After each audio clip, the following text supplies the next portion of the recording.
السلام عليكم ورحمة الله وبركاته. تعالى تحية عاطرة وطيبة لإخواننا وأخواتنا المقبلين على شهادة البكالوريا 2021. نستمر في موضوع الذاكرة والخيال، وكنا تطرقنا في الحصة السابقة إلى موضوع الذاكرة وأين تختزن الذكريات، وتكلمنا على الفكرة أو النظرية أو الأطروحة التي تؤكد أن الذكريات من أو تختزن على مستوى الدماغ، وقلنا زعيمها ريبو، وراح معه وتمشى معه في نفس الطرح الفيلسوف كذلك ابن سينا. والآن سوف نتطرق، لما شافش الفيديو يروح يشوفها يلقاها مع الفيديوهات، ويلقى الجزء الأول المتعلق بالذاكرة تختزن على مستوى الدماغ. الآن سوف نتكلم أن هناك فلاسفة آخرين وأطروحة أخرى تؤكد أن الذاكرة لا تختزن على مستوى الدماغ كما أكده ريبو، وإنما الذاكرة تختزن على مستوى النفس. تكلمنا على الذاكرة وقلنا الأولى الذاكرة مادية وانتقدناها، ورحنا الآن للذاكرة نفسية. هناك من يرى أن الذكريات تختزن على مستوى النفس. من صاحب هذه الفكرة أو من صاحب هذا الطرح؟ صاحب هذا الطرح هو الفيلسوف الفرنسي بيرغسون، الذي انتقد موقف ريبو نقدا شديدا. بمعنى سي بيرغسون بانت له الهضرة تاع ريبو ما عندها حتى معنى، ما فيها حتى حقيقة، لا تستند إلى أي برهان علمي. شي يقول ريبو أو ماذا يقول عفوا بيرغسون؟ بيرغسون انتقد موقف ريبو نقدا شديدا وقال، شوف راح ابعد من هذا، شقلنا بيرغسون قالنا باللي ريبو اخلط بين الذاكرة والعادة. قالنا ريبو خلط بين الذاكرة والعادة، وقالنا انا جيت نعطيكم جديد. شهوة جديد تاع بيرغسون؟ جديد تاعه ان الذاكرة ظاهرة نفسية بامتياز. ويقسم خونا بيرغسون الذاكرة إلى نوعان: ذاكرة حركية وذاكرة حقة. ماذا نقصد بالذاكرة الحركية؟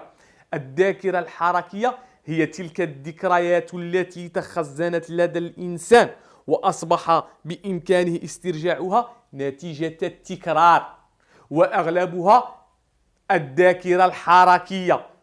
ما هي الذاكرة الحركية؟ مثل العازف على البيانو، اللي يعزف على البيانو يقعد يشوف يقول هنا دو ري مي فا صول لا سي دو، ولا يضرب ديريكت ويضرب لك نغمة موسيقية بلا ما يشوف وين راه يضرب. زيد كالذي أو التي تكتب على الآلة الراقنة، والآلة الراقنة نقصد بها الداكتيلو. كيسموك عبد الحكيم طق طق طق طق، ما راهش تشوف فيها، ما راهش تشوف الداكتيلو وتكتب طق طق طق وما تغلطش. نعم، لأن الأعضاء نتاعها حسب شكون؟ بيرغسون. الأعضاء نتاعها أصبحت تعرف الأماكن، عقلت نتيجة ما؟ نتيجة التكرار أترافير دو ريبيتي. ولات الأعضاء نتاعها تعرف وين مكان هذيك الحروف أو مكان هذيك لي نوت ميوزيكال، النقاط الموسيقية. هذه يسميها بيرغسون يسميها ذاكرة حركية. وكاين الذاكرة الحقة. وماذا نقصد بالذاكرة الحقة؟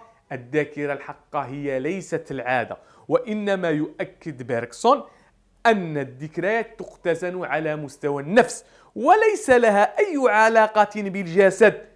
الجسد اللي تكلم عليه ريبو، الدماغ، قال لك باللي الذكريات الآن تختزن على مستوى النفس وما عندهاش علاقة بالجسد. وش زاد؟ قال لي بيرغسون، قال لي إن الشعور هو الأساس الذي به تسترجع الذكريات. قال لي هو الأساس الذي تسترجع به الذكريات. صافي دير كلما تركت فينا ذكرى من الذكريات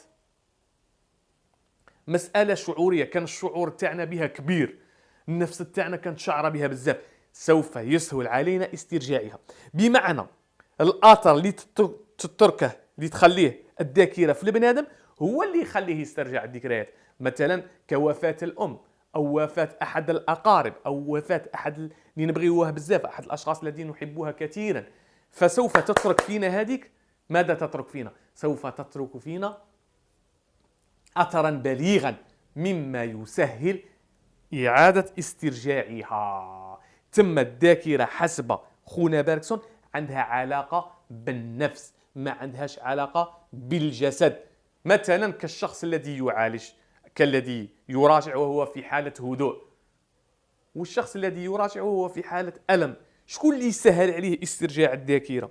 اللي راه في حالة ألم ولا اللي راه في حالة فرحة؟ أكيد اللي راه في حالة فرحة. بمعنى الذكريات حسب بيرغسون تختزن على مستوى النفس ولا علاقة بها بالجسد. شوفوا كاش ما نسيت أنا، نضربوا طلة خفيفة نشوفوا كاش هذه هي. إن الشعور هو أساس الذاكرة لأنه ديمومة مستمرة. كما قرينا في درس تاع الشعور بأن الشعور دائم، بمعنى الإنسان كما يشعر بموضوع بزاف ويأثر فيه بزاف سوف عليه يسهل استرجاع تلك الموضوعات. نعم، إن الإنسان لا يستطيع تذكر الأحوال الماضية إلا إذا تركت فيه انفعالا كبيرا، فهو يتذكر ماذا؟ يتذكر الأحوال التي تركت فيه الفرحة أو الحزن. بمعنى في الأخير بيرغسون يتكلم ويقول أن الذاكرة الأساس تاعها نفسي. حنا نقولوا دروك باختصار شديد، بيرغسون ما حددناش وين تختزن الذكريات. بيرغسون فرق بين نوعين من الذاكرة، قال كاين ذاكرة حقة وذاكرة حركية، وهذا لا يهم. ومن بعد قالنا الذاكرة الحركية مرتبطة بالأعضاء، والذاكرة الحقة مرتبطة بالنفس، والأساس تاع الشعور. هذه هي الفكرة تاعها باختصار. بصح ما قالناش وين تختزن الذكريات. النفس ما نعرفهاش أنا وين جاية، ما نعرفهاش وين جاية باش تقول أنت الذكريات تختزن على مستوى النفس. ماذا نقول له في النقد؟ نقول له يا سي بيرغسون، صحيح انتقد بيرغسون موقف ريبو نقدا شديدا، وأكد أن العوامل ليس العوامل، وأكد النفس هي المسؤولة على تخزين الذكريات وإمكانية استرجاعها، غير أن هناك أمور أخرى، والنظرية النفسية وحدها غير كافية في غياب ماذا؟ في غياب الأساس الاجتماعي الذي سوف نتطرق إليه في الجزء الثالث من موضوع الذاكرة. نقدر نقول له نقد واحد آخر، نقدر نقول له قد بالغ بيرغسون في إرجاع الذاكرة إلى النفس وأهمل دور المجتمع في استرجاع الذكريات، كون هذا الأخير لديه أيضا الكثير، ولديه أيضا الكثير في استرجاع الذكريات. بمعنى حتى المجتمع عنده دور في استرجاع الذكريات. وسوف نتطرق إلى النظرية الثالثة في الذاكرة أو الأطروحة الثالثة، واللي هي الأطروحة الاجتماعية. هناك من الفلاسفة الذين يؤكدون أن الذاكرة ذات أساس اجتماعي. إلى ذلك الحين نلقاكم وندير إن شاء الله فيديو الثالث الذي يتكلم على الذاكرة أساسها اجتماعي. ما نطولش عليك، من الأحسن تركز على الذاكرة المادية والذاكرة الاجتماعية، لأن الذاكرة النفسية نوعا ما صغيرة ما فيهاش براهين بزاف مقارنة بالذاكرة المادية تعريب، والذاكرة الاجتماعية التي سوف نتطرق إليها. انتظر الفيديو الثالث وتابعونا، وموفقين بإذن الله. سلام.